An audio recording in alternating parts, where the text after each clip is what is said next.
Hello, everybody, and welcome back to the It's Pizza Time podcast. I am your host, Indigo. Today, I'm joined by my co-host Victor, back from his studies. My co-host John, Hello. and our special guest, Kode Pink.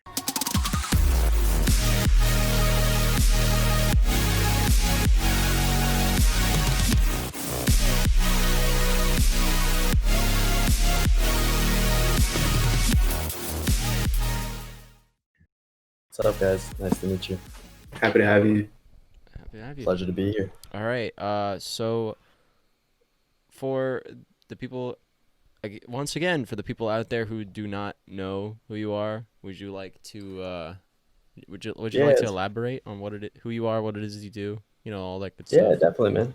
Definitely. So I'm Keenan. I go by Kode Pink. I'm 32 years old. I'm a doctor by profession, but I produce music and I make like hybrid trap, future bass. Try not to isolate to genres, but yeah, just a little bit of everything.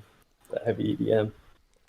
Thanks for having me, guys. I appreciate it. Honestly, I mean, I don't know what word I was trying to get out there, but yeah, thanks for coming on. Let's get right into the precursor question then. Let's do it. What is your favorite kind of pizza? Oh man, I heard your previous interviews. I heard some of the answers, and Detroit pizza is good, but I gotta say, I'm more of Napoleon style pizzas, like the actual ones from Italy that are cooked in like 3 minutes in those wood fire ovens. Is it Napoleon or Neapolitan? It's Napoli, from Naples, I guess. I don't know. Sometimes I hear Neapolitan, sometimes I hear Napoleon. No, Neapolitan is like ice cream, isn't it? Yeah, that's the strawberry vanilla chocolate, Mm-hmm. which sounds like it would make a delicious pizza as well. But like not sure which one is which. Dude, those are the best pizzas, man. But that dough is just like on point. It's like stretchy. It's a little salty. That's so good. I love that shit. Yeah, I haven't eaten yet, so I'm already hungry. Yeah, I feel you, man. I'm starving as well. It's all good. We'll eat soon. We'll get some pizza together. Sure. Hell yeah. I hope quarantine will be over for that reason. Like, there's so many people like I need to go out and have pizza with. So many people I just need to hang out with in general. I know, man. I can't wait till these. It's not even a stay-at-home order. Would it be like phase 2 now? People are just walking outside. I see them without masks. But recently, LA was just like, nope, we are making you guys wear masks. So. Yeah. I'm glad they put that out there, just because. I don't think people are expecting that there's going to be a second wave, but I think it's a known fact. It's inevitable. It's going to happen. I mean, we're either all going to catch it or we're going to get a vaccine for it. Yeah. I mean, it's one of those two options. The vaccine's very far away, and people aren't going to sit at home forever. It's just like, it's impossible to keep them at home that long, Yeah. So we'll see what happens. As long as you guys stay safe, it's all that matters. Doctor's orders. Right. Social distancing. There you go. So yeah, Neapolitan, whatever pizza. That's my favorite. That's sure. Good answer. I mean, yeah. Oh my god, I had a segue prepared, and then it just completely evaded me. Prepared? Not prepared. Not prepared, but you know what I mean. Boy. I had formulated it in my head. I was like, you know what? That would be a cool way to move on to the next topic, and then it just evaporated. And I was like, oh damn. You know what? So good. There goes my chance to look cool on the podcast. I think you look cool, dude. Thank you for boosting my ego. I appreciate that. No problem, man. That's what I'm here for. Okay, but let's go into, I guess, your musical background or whatever. Yeah. So how did you get involved with that to begin with? So, really random stories. So I used to play guitar in a pop punk band back in high school. So you guys were probably still in diapers or some shit back then. It was 2004 through 2006. So I was a songwriter for the band. And I was rhythm guitar, and I also did some vocals as well. So yeah, dude, music's always been my biggest passion. I used to just go around parties and play acoustic shit and just like have a really good time with it. Then went to college and was pursuing like going to medical school eventually. So obviously like had no freaking time. I mean, you guys just finished midterms. You're busy as shit. Like it's hard to juggle everything. Yeah, exactly. And I was a molecular microbiology major. So like, you know, year 1, year 2 gen eds, it wasn't a big deal, but 2 and 3, it was just like slammed with stuff. So I didn't really have much time for like playing music as much anymore, but I did a lot of listening, like a lot of listening. And strangely enough, like one of my best friends at the time, he's a jazz musician. So he played jazz piano and is like an incredible musician. So like he opened up my world to like a whole new like genre of music and all the subgenres within jazz, like modern jazz, just like orchestral jazz, like all these phenomenal artists. Like I don't know if you guys heard of like the Bad Plus Trio. Like yeah, I don't expect you to know this stuff, but it's like a lot of like really cool jazz stuff. And we had this cafe right outside of UCF, which is where I went to school, University of Central Florida. It was called Natura Cafe, and every Wednesday night it had like an open jazz night. So like these sax players, amazing drummers, cajon players, trumpet players, everybody would come out and they'd play all these jazz standards, and they'd all have like these periods where they just like solo out. So like we used to have a really good time with that, like going and like smoking hookah back in the day and stuff like that. It was like really popular back then. So yeah, like I mean, I didn't really touch music for a while. Went to med school, and that really like swallowed my life up. That was 4 years of like incessant work. It was insane. Then residency, which is basically, so like I don't know if you guys know, so you get your bachelor's degree, you go to medical school. After you graduate medical school, you kind of choose which route you want to go. Like, do you want to be a pediatrician or orthopedic surgeon, whatever. Gotcha. And if you match into a program, so like somebody, like you choose them, they choose you, and you end up like getting accepted there, you have to do training. And depending on what subspecialty you go into, dictates how many years you have to do. So pediatrics was 3, and that's what I wanted to do because I just like kids.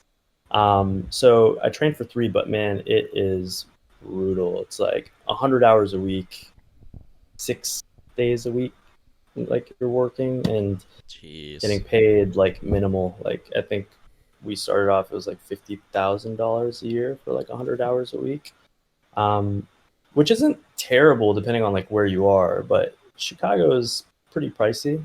That's where I did my training, and I mean, it's not exactly like California. Like LA is pretty damn pricey, but Chicago can get there depending on like which area you're in. So, you know, $50,000 a year, that's like $2,800 a month, and then you have to pay off your student loans at the same time and stuff. So it was rough. There was no time, nothing like that. And yeah, so I was finishing up my residency. I graduated. I had just gotten divorced after I graduated, and the dichotomy between finishing residency and becoming an attending as far as free time goes is like night and day. You go from like, you know, 100 hours a week type schedule to all of a sudden you're working like 40 hours a week, you know, and you're getting paid 3 to 4 times as much, if not more, depending on whatever specialty. Yeah. So like, it's all of a sudden like your whole world flips. It's like, okay, now I can put money in savings, and now I have like all this time, and I have no idea what the hell to do with it. Sorry about the dogs in the background. I told you they're gonna get crazy.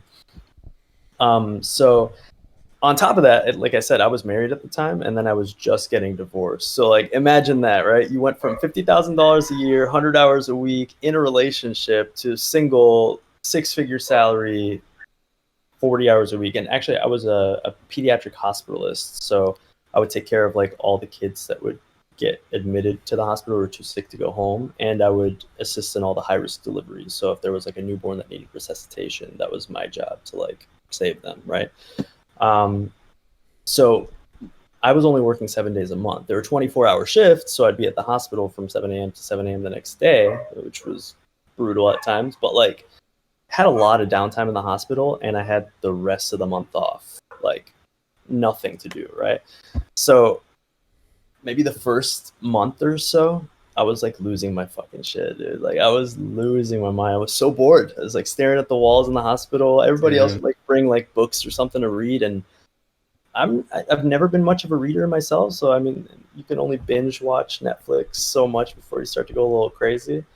So I opened up GarageBand, which I feel like is a stereotypical story for a lot of producers who got started. Had it on my Mac, opened up GarageBand, had no clue what the hell I was looking at. Like, I thought it was going to be easy. I immediately assumed off the bat that Started making production was going to hospital-type be beats. yeah, exactly. So I was like looking at these things and trying to like pick sounds and navigate the program. And I remember I got to like some like oscillator synth and had no idea what the hell any of the stuff on there was. Like, I didn't know what an LFO was. I didn't know what the hell I was looking at when I looked at an EQ. All this stuff just looked like bizarre science to me. So I kind of like backed off for a little bit.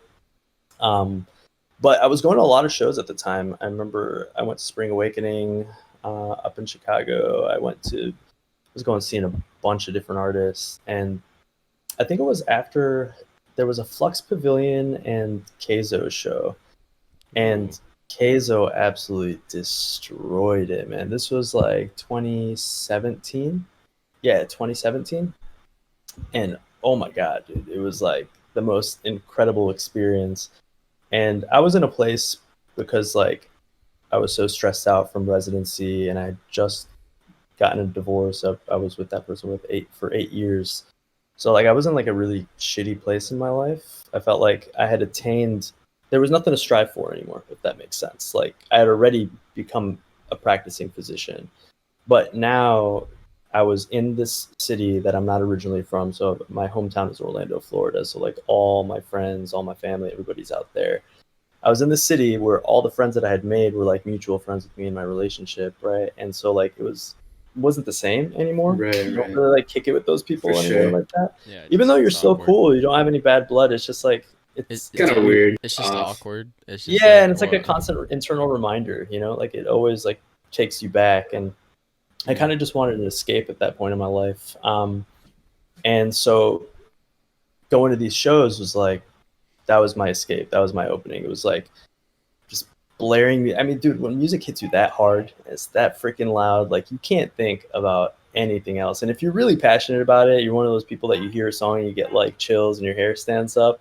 Like I can't really explain that to people who don't get that, like how do you explain that? How do you explain that euphoric feeling of when like a song just hits you and you feel it and like you just fall in love with it and that experience in that moment? So I remember looking up at the stage and I was like, I'm a freaking doctor. Like if these guys can figure this shit out, then I can figure this out too. So I'm gonna like jump back in it and see if I can do it.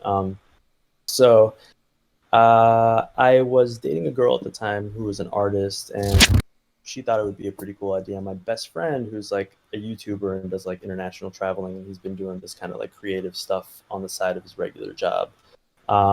He really pushed me into it. He was the same dude who was in my pop punk band back in high school. So we've been like best friends for a very long time. That's crazy. So he's like, dude, like if there's anybody that I know that I think like could like actually do it, like I don't think this is a ridiculous idea, then I think you should shoot for it. My parents, on the other hand, man, like my mom thought it was crazy. She's like, Yeah, what right. the hell are you talking about, dude? You just finished your Parents are usually pediatric. the ones who are like, they don't really, understand what it is. Yeah, like, well, I mean, there's a negative stigma with music, right? Like a lot of it's just everybody gets this notion of, drug abuse and all this kind of stuff. And especially in like the EDM community, if like I showed my mom some of the stuff that I listened to, and she was obviously did not understand like dubstep. It was like she's Middle Eastern, like I'm Syrian by heritage, so like they listen to Arabic music and Arabic music only, and for her to like hear these growls and like heavy bass and shit, I think she had like heart palpitations. Yeah. So yeah, I mean she was supportive because she trusts me. I mean obviously like I'm full make whatever decision I want, but didn't stop her from being concerned. Like her biggest thought in her head was, do you really think that like you're going to quit being a doctor if like this works out? Like you worked your whole life to get to this point and now you're just going to leave it? And I kind of had to explain to her like that's not really my goal. Like I am a doctor and I do music, and I'm thankful to be in a subspecialty of medicine and in a practice that allows me to have the time to do both. And music, this is not a cheap hobby. This is like No. Yeah, it's such a like just between even if you're just dealing with software and you don't have any external hardware or whatever, just like an audio interface, a good laptop that's functioning, decent sample packs and a couple third-party plugins, and then like headphones and that's if that we're talking like not even releasing music, like stepping into that realm of getting cover art, getting a logo, branding yourself, professional photography, like whatever. It's a damn expensive hobby. It's So a business for sure. So yeah, dude, it's crazy. And like I had no idea. Like you constantly think you have everything, but something new always pops up that's gonna make your workflow easier, something, you know, that you get excited about just because like, you know, fucking music nerds, so I can't Right. help it. Yeah. So it's nice to have a job and like a steady income that can like fund that, and like I never have to worry about, you know, not being able to save, not, you know, still being prepped for like worst case scenario or whatever. It's always like I feel like I'm streamlining. I'm comfortable with life, which is good. So I don't know if good, I'd man. ever give up one or the other. If anything, if like things got huge enough, and this is like I don't expect this to happen anytime soon, but maybe go part time one way or the other. You know. So. 6 months doctor, 6 months music. Yeah, exactly. Or get just do like part time, like, you know, schedule Yeah. your shifts all over the place and be able to have enough vacation to just take off for like when you decide to do like tours and shit. Yeah, Traveling doctor. I mean, I could just imagine like you going up to whoever your superiors and being like, "Okay, I'm just not gonna be here for like the next 5 months. I'm gonna be touring the country playing music." Oh man, yeah, I don't know how they would take that. No, I mean that would be ideal, but I mean just being realistic, I don't think like doing a massive tour or something in the near future. Maybe that's just I don't know. Maybe I'm just being humble. I don't know. Yeah. Have you played? That's a any hard live thing to shows? imagine. Have you played it? I have. A friend of mine who I did a collab with, he invited me to open for Adventure Club with him. I mean, it wasn't like on the main stage. There was like a multiple room venue, and it was like the room that was right next to the main stage. And so they had like local DJs playing there and stuff like that. So we got to do a back to back. That was the only time. I am not a proficient DJ by any means. I'm good at production. Like that's my strength. I definitely need to learn. I'm so hard on myself. Like I don't want to just half-ass. I don't want to have like pre-recorded sets and just do like whatever. Like Yeah. I throughout this whole journey of like production, I've taught myself to mix. I've taught myself to master. You know, it's only been recently that I started sending out my masters, just because like you spend so many hours on a track, you lose that sense of objectivity, and like you don't hear your own mistakes because you get like they call it demoitis. Have you heard of that? Right. Yeah, you just listen to your shit so many times you don't even hear like what's wrong. So just recently I've been sending out my masters, which has been like a blessing because like the end product, from what I feel, is like a lot better than what I would have expected to get there myself. I mean, you send it to a professional mastering engineer who went to school for that stuff and has like outboard gear and everything like that. I could get the same result if I spent like 50 times more time, you know, of just like going back and forth and fixing things and getting feedback and trying again. So the same kind of thing for me goes for DJing. I want to learn to be good. I want to learn to be like, you know, I just hop up with somebody with the USB and be able to just like go back to back and have a fucking blast on stage and not be nervous and it just be like second nature, you know? Yeah. There's so much to think about when you're doing like a live set. I mean, Yeah. even when you're like pre-mixing stuff, like it's difficult. It's so much more. I find it more difficult than actually making a track, because when you're working like with a song, right? You have all these samples, and the samples are like pretty much all your drums, all your whatever. They're designed to be like manipulated, so you can make them long, you can make them short, you can change the pitch and it's stuff like that, and it won't affect it too much. But when you're like trying to you have to have like all the songs that you have, they have to be within close enough BPM that it doesn't distort it, close enough like key that it doesn't mess it up, and it's like, and it's, you know, in a live performance, I feel like BPM doesn't mess with it too much. I mean, the the warping algorithms that they have in those CDJs and the Pioneers are just like phenomenal. Like it retains a lot of quality, which is awesome. But I agree, yeah, like I wouldn't be jumping beyond like 15 BPM, maybe at the most. You can, but I feel like it'd be better suited if you're gonna switch to like a different genre, like going from like trap to house, to like find a good like transition song that you've already like made in your DAW that goes from like trap into house, and then mix that in and then start your next set. I can't imagine. I can't think about how people do that just like off the top of their head. They're like, I know exactly what I'm gonna mix into this right now. Yeah, Practice. Yeah. Well, when you got everything organized in your record box and like on your USB and everything's tagged, you know the BPM, you know the key, and you're using like the Camelot scale and everything like that, I feel like you just kind of go with what you like. And in a live performance where you're just winging it, people are a lot more forgiving of like little mistakes here and there, because like I don't think it's possible to be like perfect, you know. There's some phenomenal DJs out there who are like, I've watched their sets and like, you know, YouTube videos of sets and stuff that have just been incredible. Like Alice in Wonderland, like she's a ridiculous DJ. She's also like a professional like cellist or something. So, you know, I'm sure her cadence is on point. Really, really talented from that standpoint, and like being able to multitask. I just want a good teacher who will like teach me from the ground up, you know, like not skipping steps, just being like, oh yeah, just do like an extended intro or something. Like I want someone to know like, okay, when you look at the decks, first things first, always make sure like set in your mind that your setup is like this, like everything's at 0 or whatever. And like, how do you troubleshoot? Because like, that's the scary part, right? You get up there in front of a bunch of people and you make a mistake. How do you get yourself out of that and still retain the flow and not feel guilty, right? Like not make that facial expression. Because if you don't make a face and people still see you having a good time, then like it is what it is. Like they'll forget about it in a second. But if you look like you messed up and you make that like that notion, immediately people like get caught off guard and like changes things. So yeah, unless you look like you mess up, but then you immediately start like getting back into it, and then you're like clearly showing that it didn't bother you that much. Yeah, smooth recovery. Yeah. It's like those slip and fall videos. Yeah, or you can also, if you like, but if you mess up big time, like you gotta own it. You gotta make sure that it's like, just grab the mic and say sorry. Yeah.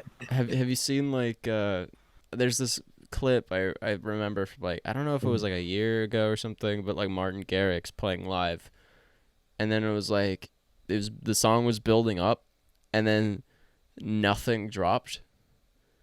Like there was absolutely nothing, and then you just hear over the mic, "Sorry guys, I fucked up." And that's so funny. And then he started like pretty much the build up all over again, but no one cared. Everyone was like laughing.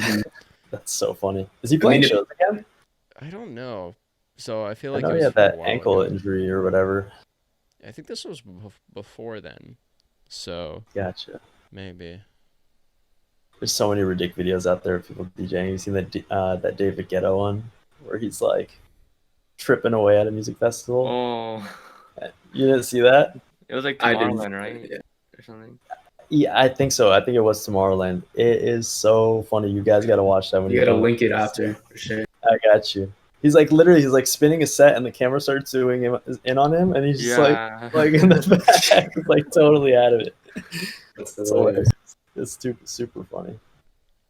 But yeah, I mean, that was the only live show that I've ever played. That was last summer in Minnesota. Yeah, that was an awesome experience. A night to remember for sure. It's pretty dope. Right. Do you plan on like do you have like the I guess, do you want to learn more so how to DJ so you can do more shows in the future, or? Hell yeah, dude. That's like been a huge dream of mine. It's hard to find a teacher. It's hard to find a teacher. I know there's like schools and stuff like that. A couple of them pretty far from me because I'm in Long Beach, so it's a drive. But I'm moving to West Hollywood next month, so that'll make a lot of things easier. Yeah. But yeah, I'm dying to learn. Man, shit, if one of you guys are like good at DJing, I'm trying shit, to. Man. There we go. I'm more on the production end, but I'd love to start learning as well. Yeah, I got one of those. I have like that controller, the it's like slipping my mind. That one CDJ, it's like an all-in-one controller. It's like a single screen that like mimics the CDJs. Pioneer. The RX2. RX. Yeah, the Nexus, the CDJ RX2 controller. It's the closest thing you can get to CDJs, and it's like at such an inexpensive price. The only difference between that and a CDJ is the cue markers are at different locations. They're like almost like drum pads on there, as opposed to having them like on the actual CDJ. There's like little black small buttons on the main mixer, or not on the main mixer, on the actual CD players. And then it's a single screen instead of dual screen. It's like the only difference. But the platters feel real. The knobs are all like high quality. It's awesome. So I have the gear to like learn. I think I just get obsessed with production and just like never get my ass off to like do that. And I don't want to drive Gina crazy at home either, because like shit gets loud and I can't help it. Like you keep turning it up and you get more into it and it gets louder and louder and louder, and the neighbors are like freaking out. Right. Yeah. I remember seeing something online recently that people are getting like VR headsets and then like doing DJ sets on the like fake CDJs, like and that's how they're learning how to use them. So that's smart, man. That's smart. Yeah, It's expensive. That must Like, also I It only have, like, a is, controller back there. It's not even like a CDJ.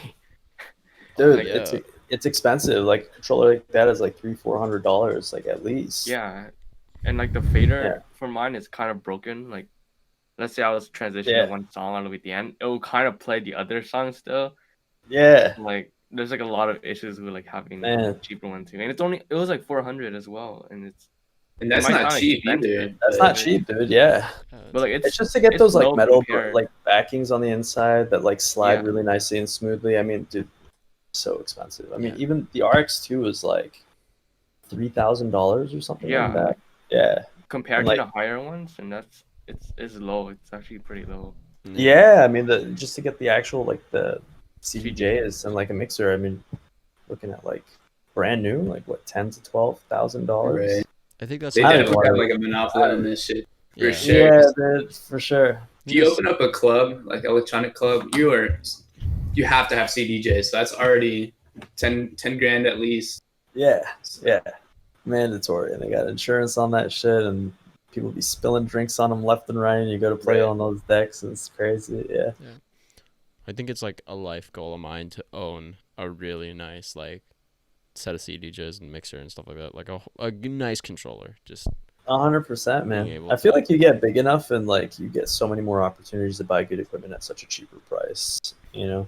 I mean, just to like either rep the company or like, you know, somebody who had a pair and like they'd be happy to sell it to you and it's in perfect condition because they know who you are or whatever. Pioneer, if you ever want the It's Pizza Time guy to, you know, rep your Add shit. Disclaimer.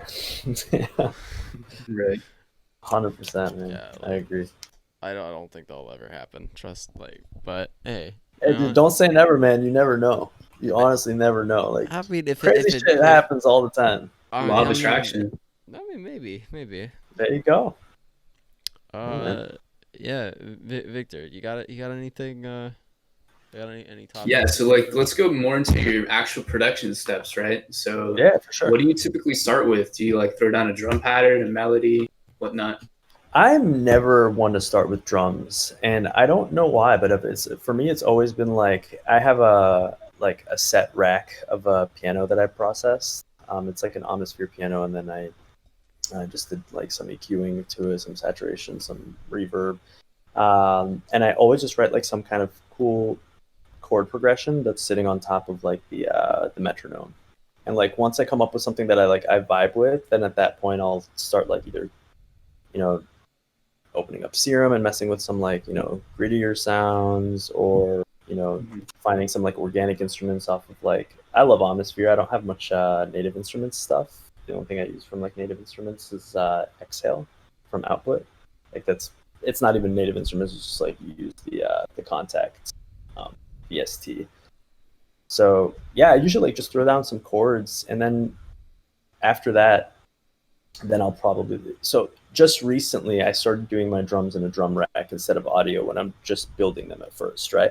Because it's so much easier to come up with a cool pattern in the MIDI because it's way easier to visualize. I feel like in audio you have to zoom in so far, and like it Mhm. doesn't always match the time. Like sometimes your sample will be just slightly shorter than a quarter note or whatever. Yep, But yep. like Oh, you'll yeah. start duplicating it, and then you'll realize that it's completely off time. I Um, hate that.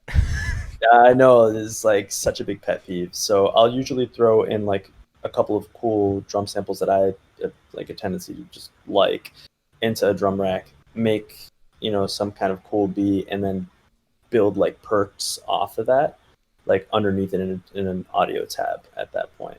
And then like another cool thing that I learned is you can actually separate all of your instruments in a drum rack onto separate tracks in not the arrangement view but the detail view. Like on the other side, if you push tab, you can right click on the drum rack group, and then like it's like extract each individual instrument or whatever, and so like you can mix them like individually and place them in different like groups and so on and so forth after you've created it like in a single visual MIDI, which is cool. Is that in Ableton or FL? That's Ableton. Yeah, Yeah, yeah. I don't know shit about FL Studio, man. I'm trying to switch, but the price tag's kind of keeping me off of it right now. Yeah, it's expensive. I mean, I will say I know plenty of producers who are on FL Studio, and they're phenomenal. Their music is incredible. Everything they make, everything they put out is Yeah. amazing. You just More gotta- Kismet is one of them. Laxity is another one. Like, it's just great. It's just a Right. totally different workflow. Have you worked in Ableton before? I haven't, but I've worked in Logic, and I started learning off Logic, and I just Okay. like the UI of Ableton a little bit. Just Yeah. like FL, I feel like getting things done takes maybe a couple more steps, right? Looking through the user and actually finding it takes a little longer. So I feel Yeah, like yeah. watching people in FL or not FL, Ableton, it just looks so much easier. So It's definitely like in a very visually aesthetic like way that it makes it easy to navigate and like Mhm. speeds up your production big time. Like for me, whenever I work on like I'm so used to now, I've been producing for like 2.5 years. So like everything is just very like command find exactly what I need. I know like I'm looking at my plugins on the rack at the very bottom, and I'm just like throwing stuff on. I know exactly what I want to do. And that's really nice. I don't like how in FL Studio and Logic you actually have to like send things to like these like auxiliary buses when you want to add Yeah, plugins exactly. or like yeah.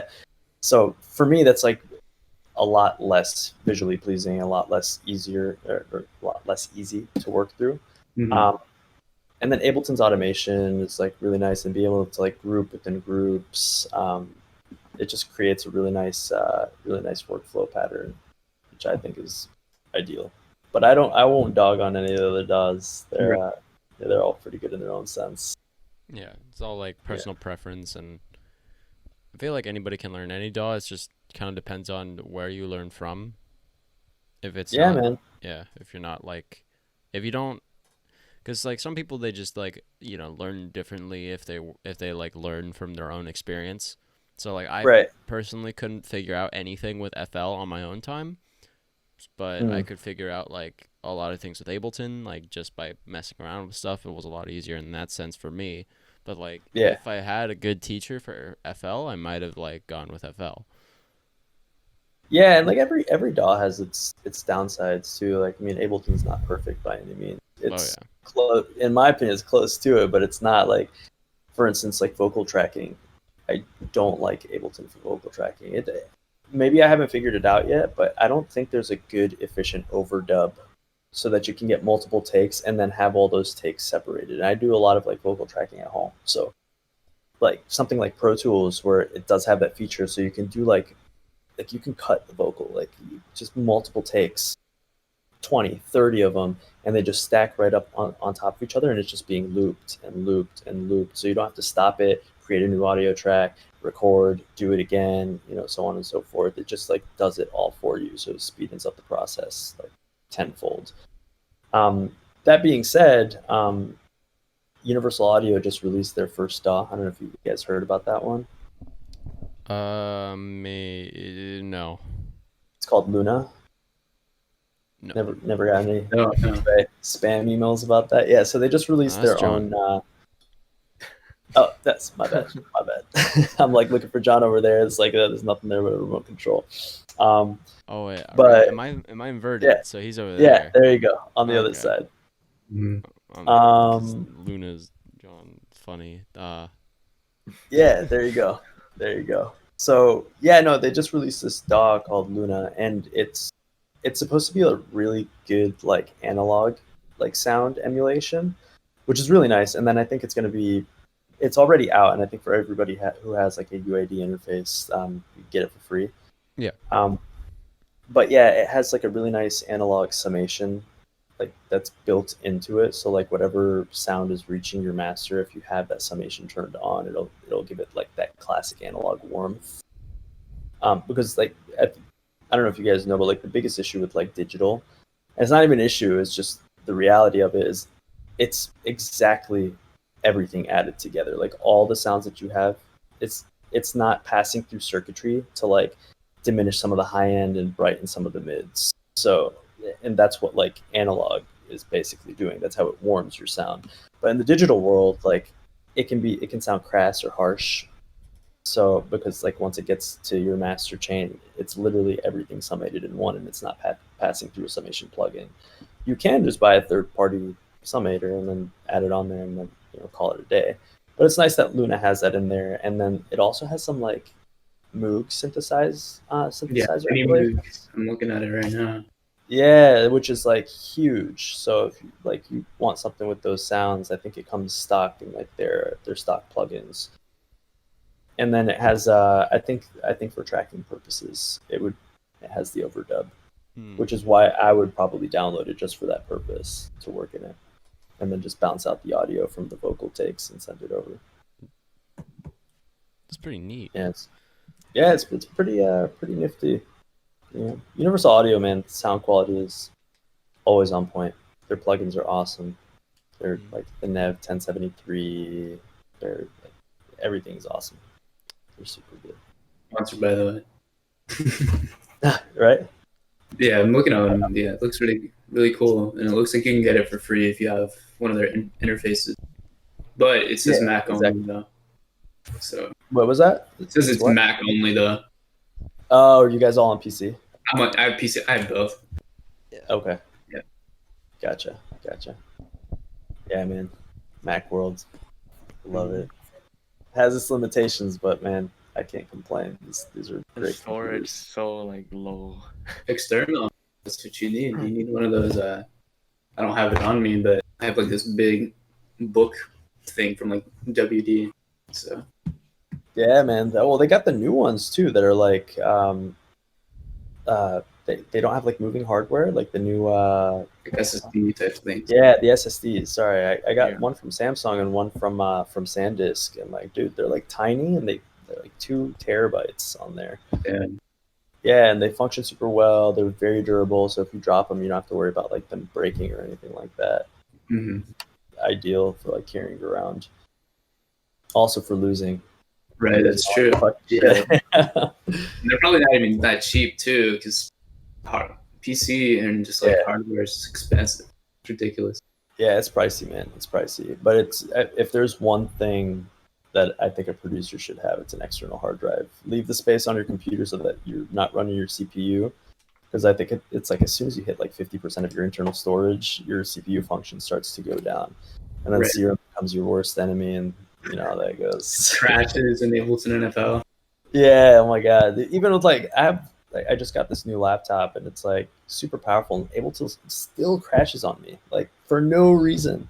I wouldn't even do anything. I like just click the screen and all of a sudden it just like go blank. I think the other day I opened a FL project, just like blank project. I put in a drum pattern and then I was just like, my computer's not even that bad either. It's like I built it myself and it's ridiculous. Like the specs on it's good. So I'm like, really? Is it a water cooling? No, unfortunately not. But yeah, I have a friend who just built his and he needed to have a water cooling system in it because he has an i9 and like that thing runs hot. Yeah. So he had such a headache building it, but like the end product now, like his thing is a beast, man. Yeah, because it was my first time building a computer, so I was just like, you know what, I'm just gonna go with air cooling just to like. Yeah. get through that. But I think the next time I do build one, for sure, water cooling.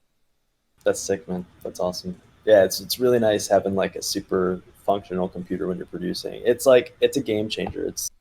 It makes the difference of actually finishing music versus wanting to throw your laptop into incoming traffic and Right. run away. Is there any autosave, like any setting? There's like, Yeah. okay, there is a function in FL at least, but it's very shit in the sense that it'll back up, but it'll back up periodically, right? You can set the setting whatever you want. So it can back up every 10 seconds or it can back up every 10 minutes, whatever setting you set it at. And half the time I work pretty fast. So even within 5 minutes, I probably have like almost a different song completely. So yeah. Yeah. I don't know if I can set the time in Ableton. I never actually looked into that. I feel like it's gotten, I don't know if there was like a bug fix recently or something, but I feel like it's been crashing a whole lot less, which has been really nice because I don't have to worry about it. But there have been times that it like crashed and I opened it up and it was like so many things that I had changed that I have to go back and like figure out what I did and like re-EQ and everything. Yeah, and it's hard to even like recreate it too. It's sort of like, Yeah. I mean, like, you know what you did, but it's like then you're kind of mad. You're just like, I don't even want to work on this right now. No, man. It's just like switch projects and move. Exactly. Yeah, that's something I've noticed too. If I don't work through a project quickly, I'll get sick of it and I just won't open it up anymore. Which sucks because like I have a bunch of really cool songs in my arsenal that I just need to finish, but I just haven't had like the motivation to open up the project just because I started them so long ago. Right. And like even my Ableton template now is like completely different, just like caters towards like my mixing style a lot better. So I would have to go and like readjust the entire thing, delete all the processing, and do it like the right way this time, you know. And Right. yeah, just so much tedious work. I was super excited. This is not another like ad sponsorship, but like Melodyne just released their latest version. Do you guys work with vocals a lot? I actually don't. I don't Not know. really, no. I mean, Oh man, in my opinion, it's like next to sound design, it's the most difficult part of music production. It is insane, just maintaining dynamics, getting the sound there. If there's external noise, getting rid of the noise. I mean, you think like, oh yeah, just add a gate, but like gate doesn't always do it. You know, sometimes you have to have like a de-reverb, like if you're using like one of like the Element like RX7 plugins. Tracking, like if you're tracking at home, like treating for sound, like and for reverb and everything, and just getting rid of that noise floor, making sure the vocalist knows like where to stand in front of the mic that you're using, in particular like that specific mic. Yeah. And then like tuning, which I think is an art in its own, because most people just will that I've seen will just throw like auto tune on there, set like their retune speed anywhere between like 20 to 25 milliseconds, and then call it a day.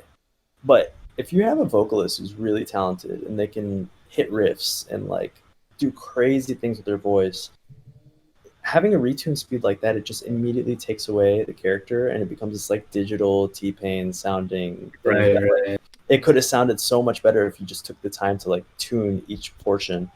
You criticize Melodyne T-Pain? is. Bruh. I love T-Pain, but man, dude, like T-Pain on EDM, maybe we got to make that happen. Be like the next Jack U. His voice is already like EDM enough, I think. Yeah, for real, right?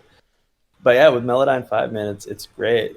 Before you had to go and cut the sibilants on every single thing. So you had to like find where the S's were, find where the consonants were, clip them, and then you could do tuning. Because if you tune any of the sibilants, it messes with the character of the sound because it's atonal.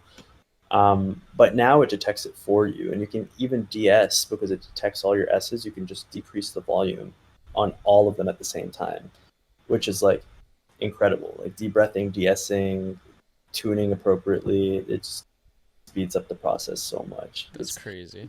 This update literally is going to save me per project at least 3 to 4 hours of vocal work, which Nice. it's tedious, and that's really, really helpful. Thank you, Salamoni. Yeah. Thank you. Speaking of vocals, we had Gina on the show a few episodes ago. Yeah. You two did a track together. Yeah. So how did we talked to her about how that came to be, but like how was it working together, I guess? It was good. I mean, there were periods inevitably where you get frustrated because Gina's not like a professional vocalist, right? She has a beautiful voice, and I just happened to discover it while she's like singing in the car. It kind of started off with, I was looking for a vocalist, and this was earlier in my production. And we started dating. It's been like 2 years and some change now, like 2 years and a few months. So she wasn't like big in the EDM scene. She didn't know about all this like production stuff, and I was like just getting into it. And vocalists were like so expensive and hard to come by. And like even if you did find one that you liked, and given the position that I was in before, I didn't know all the resources that were out there as finding like vocalists now, or have like any kind of connections for somebody to wing me off to somebody else. Uh, People weren't so open minded to like sing on an EDM track, right? Like you tell them EDM and immediately they think they're taking a back seat, or like they think it's just like robot noises, or just the stigmas that come with the genre. Yeah. So it was really hard for me to find a vocalist, so I never really worked with one, unless it was a remix competition and you got stems, which was nice. So I heard Gina singing in the car, and I'm like, the hell? Why am I even searching for one right now? And you're like, your ass is like fucking Mariah Carey over here. Like, let's go. So it took a lot of convincing, like a lot. I think it took, man, maybe like 6 or 8 months before she agreed to do like a track. Yeah, and it was so funny. We had like this ghetto ass vocal booth that we made out of like moving boxes. Like we stacked up a bunch of moving boxes and put like felted blankets over it, and she would go inside so that we wouldn't catch the reflections in the living room, because there was like mirror or windows everywhere. And we recorded our first track together like that. That was Shooting Stars, the first track I released. And after that, we didn't work together again until, it was funny, we were sitting watching TV, and she came up with the idea she wanted to do Lovely. She loves Billie Eilish, like obsessed with Billie Eilish. And so I was like, okay, cool, let's start the track. So I just laid down like a quick chord progression real fast for it, and like just like mimicking the original chords, and I just had her sing over that. And the second time around was way smoother, because I knew how to like track vocals a lot better, so it was way more streamlined. Like I knew how much headroom to have. I knew like, before I was having trouble with like how I was routing the audio into Ableton, and there was like lag as well. So we kind of figured out a way to just be able to play like the track on the overhead with no lag. And like the monitoring was through the UAD console instead, because if you monitor through Ableton, I haven't like figured out yet how to adjust for that lag. It makes it too hard to track. So the second time around was like really, really good. First time around though was hard, because like it was a confidence thing as well, like getting her like to feel free. And like when you're in front of a mic and you're singing, totally different world than just like singing casually, right? Like you get in your head, you get nervous. You're trying to perfect the performance, but it's only like hindering it. I'm getting so choir to get her flashbacks to, like, right now. Yeah. So you already know, man. I had to like really like coach her through it and help her out with like just being herself through it. And towards the end, it got really good. And then for Lovely, like it was a pretty smooth process. It was fun. Gina's like, she's my girlfriend. She's like my best friend too. Like we totally chill relationship. Like it's a lot of fun. Do you think you'd ever do you think you guys are gonna do more tracks in the future, or? Yeah, I would love to. I mean, if she's down. Yeah. New dynamic duo, producer vocalist. Right. Yeah, I would love to get her on like a nice condenser mic, because right now I use the Shure SM7B, which is an awesome mic. I just feel like it doesn't have the same warmth as some of these nicer condensers do. So it'd be like super dope to get her on one, like, in a studio, recorded on a nice compressor or something like that. It'd be awesome. You guys are gonna become one of those power, like EDM power couples. Right. Right. Like Stonebank ML kind of type stuff. Yeah, man. Yeah, I think we're both on the same page too. Like it's nice going into this older, rather than being like, when I know if I was like 18, 19 years old stepping into this industry, my goals and my expectations would be completely different than they are right now. I'm not in it for the fame or the fortune. Like I just really enjoy doing it. So I think that, like, it's nice that her and I are like both on the same page as far as, we're not trying to be like forefront. Like I one of the biggest things I would never want to happen is like you get big enough to the point that you start like you don't have time for your significant other just because you're so slammed and doing all these things and you get caught up in Oh. yourself. Yeah. And I would never want something like that. Like for me, Yeah. like life comes first. Like I love music and it's something that I'll always pursue, but it's never going to be something that like I sacrifice my values for, you know? Yeah. It's like getting too busy is like something I would also be worried about, but it's also like I'm also like super terrified that I would one day, like my biggest fear is that I would probably get to a point that I would ever get to like a point where I am so big that I start like undervaluing the time with like my friends. And like I start thinking that I'm like a little bit better just because of this. And it's like if just John, Victor, if I ever start thinking like that or acting like that, I want you guys to like just slap me. Like straight up. Mandatory shit out of me. interjection. Right. Yeah, just like Knock you off the pedestal. Yeah. Throw them back down to That's earth. for everybody else too. It's for me and John too. So if you see us act in a certain way. yeah, bet. Done. I mean, it's hard, right? Like you get you idolize for so long, like all these artists, all these labels, and everything like that, and you kind of almost forget that they're just like normal people because of where they are. And then you get up there, and you kind of like in this dream world of euphoria, and you're like, oh my god, I'm hanging out with Skrillex is over here, and I got Diplo over there, I got like all my favorite artists here chilling, and like you get so caught up, it's not even that you don't care about your friends or you've like lost your values. It's just that like you're just not prioritizing.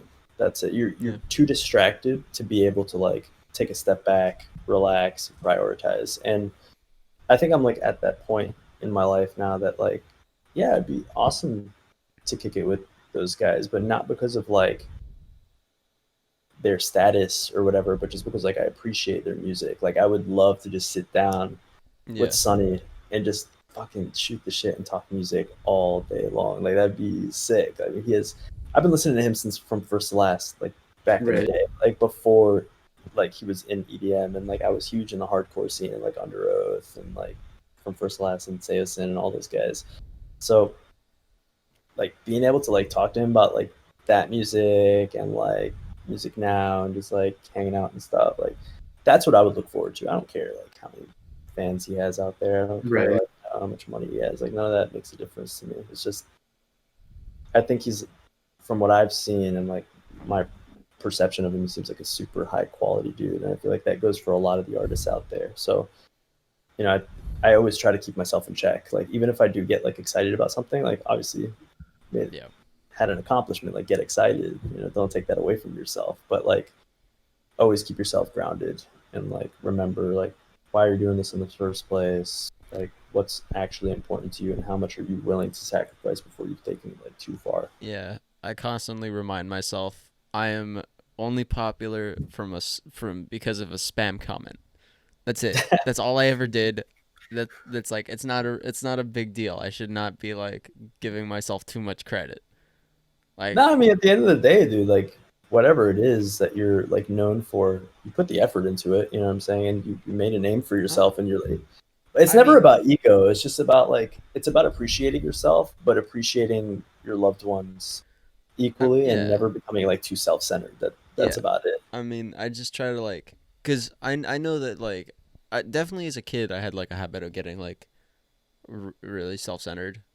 I know, which was, not cool. I've definitely like, since I was like 6 years old, I've definitely worked my way out of that. But like telling myself that I've now, like that it's like because of a spam comment, it does keep me grounded, because it keeps me like, hey, this is like, I'm lucky, I guess. I'm lucky that I was like, to get to this point. As most producers have to probably remind themselves that like they're very lucky to get to like a point. Like not everybody gets like the chance to whatever. Because like, well, you know what they say, man. It's when success is when luck meets hard work. I mean, you can't have one without the other. If you didn't spam away, you weren't persistent with that comment, it wouldn't have gone anywhere, man. But you got to give yourself a pat on the back for just how many years you've been posting that shit? 2. at this 2 point. years. 2 years of nonstop pizza time. It's a lot of goddamn pizza. Yeah, it's it makes me also like, it's one of those things that also makes me think about like how much time I've wasted, but I mean, it got you to this point, dude. So yeah, props. I guess. But Yeah, it's still a lot of time wasted regardless. I guess you could look at it like that. I don't know. Whatever floats your boat, man. I think what you guys are doing is awesome. So mad props. Thank I you. mean, this like the podcast is definitely like, I guess, made up for it. But you know, doing like pizza time for maybe like 1 to 2 hours a day. But the podcast is only the podcast because you did pizza time for 2 hours a day for 2 years. You know what? All right, I'm gonna call this argument a draw. I'm giving you credibility. Just gonna call it a draw and leave it there. No, yeah, honestly, like at the end of the day, like you guys are doing like a really cool thing, and like it's cool because it's media, but it's giving back, right? Like at the end of the day, like fans are gonna want to watch their favorite artists and listen to them. That's like, that's changes a lot of people's lives, man. Like so many people that like, you know, were touched by a lot of like interviews online from their favorite artists, and like they'll quote saying things like, you know, I wanted to end my life or whatever, but like this person's music, or you know, hearing this person talk, or like hearing their story, like changed my perception. Yeah. That's something. And you guys are like creating that grounds, right? Like this is the foundation for something like that. Like you're bringing their favorite artists to the table so that they can talk, like almost feel like they're talking to them themselves, which is awesome. Yeah. Right. I mean, like what you just said about like people saying like I don't think I would be here without this person's like influence. That is like something that is a terrifying thought for me. It's like to think that I mean, like, just because I've had that within like close friends, right? That I've managed to like help somebody that who's like help a friend of mine who's like going through something, right? But I can't imagine like to unknowingly be able to help somebody through something like that. Like, that's just, I think it's surreal for anybody when it happens, you know, like you never expect that, you didn't plan for it. You just were being yourself, and then all of a sudden somebody just appreciated it so much, and that's exactly what they needed at that given moment. Yeah. You know, mental illness is like such a deep topic, and it's so embedded in the music industry because, you know, the pressure that's there, and like the sleepless nights of people producing, and like obviously like the party scene, if you're like not taking care of yourself and everything like that, like easy to get caught up in, especially if you start this journey like way too young, you know. So like you're still growing up, you're still learning so many things, you're getting exposed to things that like a lot of people don't until like their mid-20s, after college, whatever. So like it's also a beautiful thing to contrast that in the industry, right? Because like if you want to give it the negative stigma, whatever, like you could say all you want about like the drug use and all that other stuff, but if you want to give it a positive stigma, look how many lives it's changed. You know, people center their freaking summers around going to EDC and, you know, Tomorrowland and these festivals.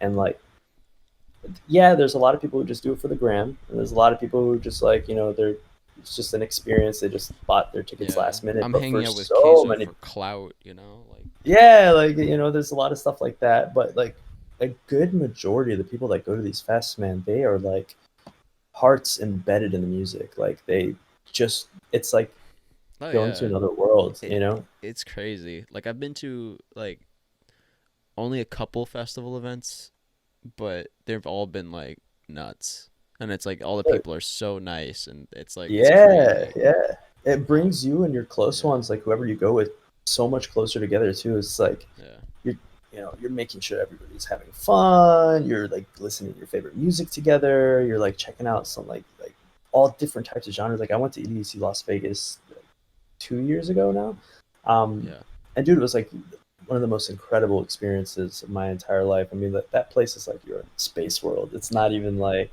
it's inhuman. The stages are like extravagant. The music quality is insane. Every artist you could think of. I mean, I remember it was like, okay, played his set, and he brought Kenny G on stage for like a sax solo, which for one of his tracks. And then like right after him was Akali, who's like one of my favorite artists. And then right after Akali was Millennium, and then I think after Millennium was Zed's Dead. It was just like back to back to back, like That's euphoric, crazy. insane, just like heartfelt and bangers, and Yeah. like all your homies are there, and y'all are dancing, and like it was such a surreal experience. It's like it's even hard to like take yourself back. It doesn't feel real, you know. Yeah, music So definitely, like, I believe it, like, at least in my eyes, music is probably like the most impactful form of, like, I guess, not creative just media. expression. Yeah, not just like media and creative expression, but also just communication, period. Because like Yeah, you can get like you can make people feel so many things with music, 100%. and it's I think like, I was telling you guys yeah, this before our last conversation. Like, music is like a language. It functions very similar to like a language, psychologically speaking. You know, like you develop these patterns of different sounds in your head the same way you develop patterns for phrases. You know, something sounds right to you because you've heard it so many times the same way in like a language. It's just like yeah, it's like your right brained method of yeah, communication. because it's all like acquired taste. It becomes, yeah, like a language. So like, Yeah, yeah. because you don't understand dubstep without listening to dubstep for a while. You need to Yeah, actually I start told you guys somewhere. about that. Yeah, the first dubstep track I ever heard was "I Can't Stop" by Flux Pavilion, and I didn't Yeah. like it at all, Classic. at all. And like, it took time for me to like grow on dubstep. And I was Yeah. telling you guys before, like, Scary Monsters and Nice Sprites EP came out, and I was just like in awe. And this, I didn't even know it was Sunny from first to last. Like, I just heard the album, and I was like, this is incredible. Like, he took this next level. The melodies are ridiculous, and you know, after connecting the two, I was like, this makes sense. This definitely makes sense. You know, but like, it's crazy. I feel like you have to associate a memory with a lot of these genres of music to at least open your mind up enough to like be able to enjoy it. I Yeah. don't think I would enjoy dubstep nearly as much as I do today if I didn't go to all those shows with my friends and just like go balls to the wall, hit the mosh pit, go crazy, go to, get off the Absolutely. rail. For Yeah, and sure. like now every single time I go, like those memories, that's just like the flashbacks, and you get those same like chills, just like being in that moment again. Your adrenaline's rushing, and that's like the best feeling ever. But like, Yeah. would I be listening to dubstep in my spare time if I didn't have those experiences? I wasn't, so I don't know. But dude, that's like when I hit the gym now, or whatever, or like I'm just like working out or doing anything or just jamming in my car. Man, Gina's in the car like holding her ears because I just got that shit cranked, and I'm just like going down in the car. It's awesome. I think it was like the opposite for me because I was too young to go to like these shows, and I didn't Yeah, even know about like all these shows before. But Yeah, I same for think you're me. still too young, dude. Nah, nah, just playing with you. nah, but like I was listening to like a long time ago with like Yeah, Skrillex. I lost Skrillex stuff when I was young too, and it just kind of like clicked in for me. Like there was yeah, no like what is this? I was just kind of, I like it. Like just kept dude, doing it, and that was pretty much Skrillex, it. man. It just It's grows onto you when you keep, I guess you keep listening to it. Yeah, I think what he managed to nail, which is one of the most difficult things to get right, is to bring heavy music in a melodic way. Like Yeah, Right, to give right. melodic dub. an exactly, but not even like so. A lot of melodic dub now is just like like kick and snare on the 1 and 3, and like then you have like a chord just constantly blaring, like or changing, like stepping up, like to the fifth or the seventh or whatever. But like his was so tasteful. It wasn't even like my favorite song on the album is "With You Friends," right? Long Drive. Oh, that's good. Amazing. It's not a heavy track at all. It's on a house beat, but Mhm.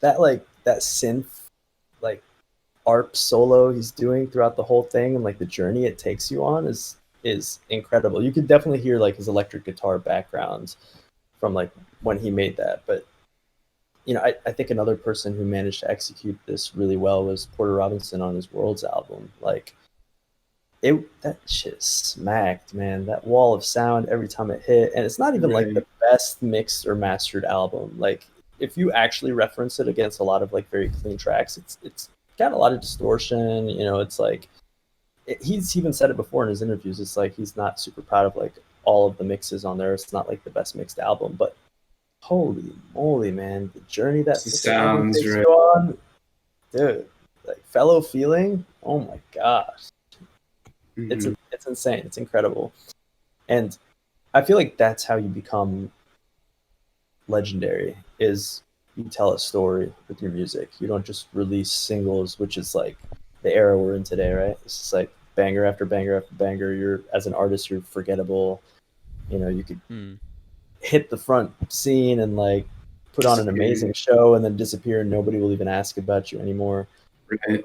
But people will be asking about Porter and Skrillex until people don't know who they are anymore. Like those guys still listen to Skrillex on the daily for sure. Hell yeah, dude. Hell yeah. Yeah. I mean, Jack U, everything.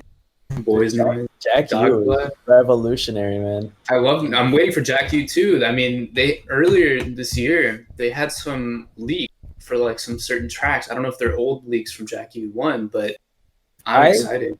I don't think they're doing it anymore. I think they initially said that they were going to, but then I think there was some kind of issue with Atlantic Records. Like, I don't think Atlantic wanted to be. I don't know the details, but I think it was something with like because Diplo is not part of the label, right? But like, Right. there's like ownership problems or something. I don't know.